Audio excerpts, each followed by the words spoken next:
Habari. Erokomano. It's good to be back. Thank you so much, all of you, for this extraordinary welcome.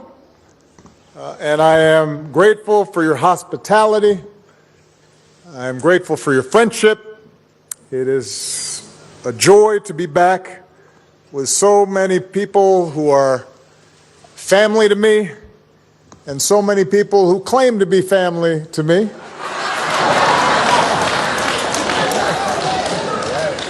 Everybody's a cousin.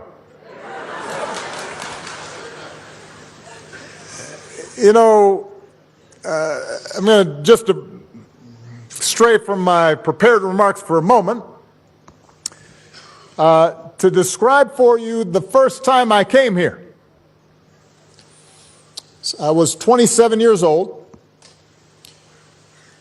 I had worked as a community organizer for 4 years.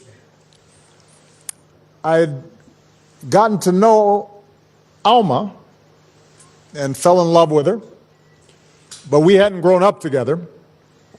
And I was determined to better understand the life of my father and the life of his people. So I flew to Nairobi, and Alma had a nice little flat, and we talked all day and all night, and I would wander through the city, and then finally it was time to come to Home Square. That's what we used to call it. And so we took a train, and the train went overnight. And the train went very slowly. This was not a bullet train. And when we finally got to Kisumu, we took a bus. And this was not a fast bus. And there were some chickens in my lap. And some sweet potatoes digging into my side. And then we got somewhere around here, and we had to get on a matatu. And it was more crowded than the bus.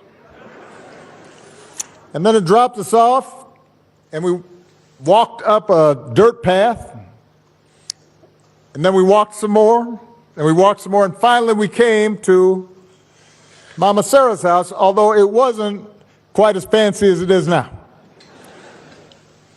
And I was hungry, but I had to catch a chicken to eat. So we scurried around the yard until we finally caught a chicken, and fortunately, Mama Sarah was better with a knife than I was, because I think I got a little squeamish. And we ate, and then before bed, there was a cistern where we had to bathe with a little ladle, and we were scooched underneath the water. And I looked up at the stars, and I visited my father's grave, and it gave me a sense of satisfaction that no five-star hotel could ever provide, because it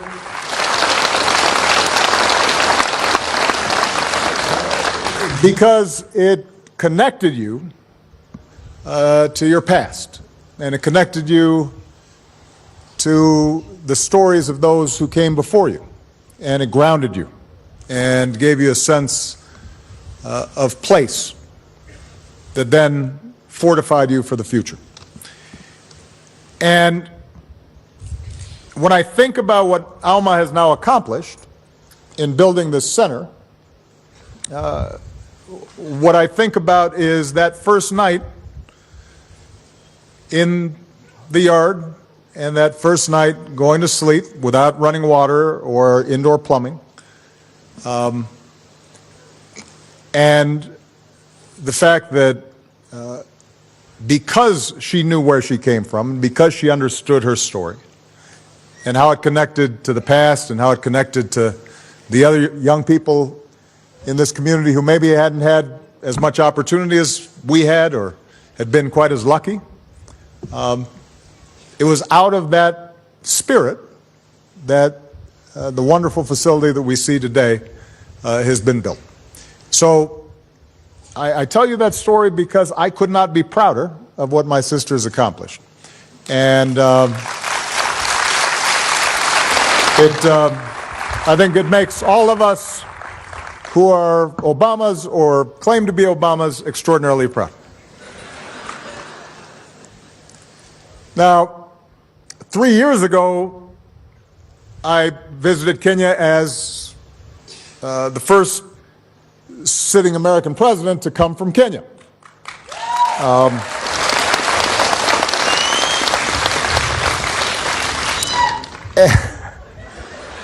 And when I was president, it was a little bit harder to get up here because my plane didn't fit the tarmac up here. And while 3 years ago my sister Alma introduced me before I gave a speech, today I'm really coming as a brother, as a citizen of the world, as someone with a connection to Africa, to talk about the importance of what she's doing, but also to create a larger context for what's possible. You know, as I was preparing for my remarks today, I thought about in that first visit in Alma's apartment in Nairobi, she had a poster. I don't know if you remember this. It was of a beautiful African woman. She looked a little bit like Alma, and her face was tilted upward, and over the poster it said, "I have a dream." You remember that?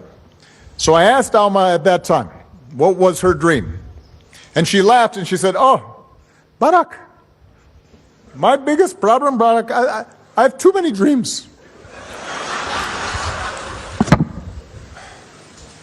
But today her dreams have come true, and today we open Sauti Foundation Sports Resource and Vocational Training Center. I had a chance to look around, and it is a remarkable space. It's a community space, a library, a computer lab, a vocational center, a football pitch,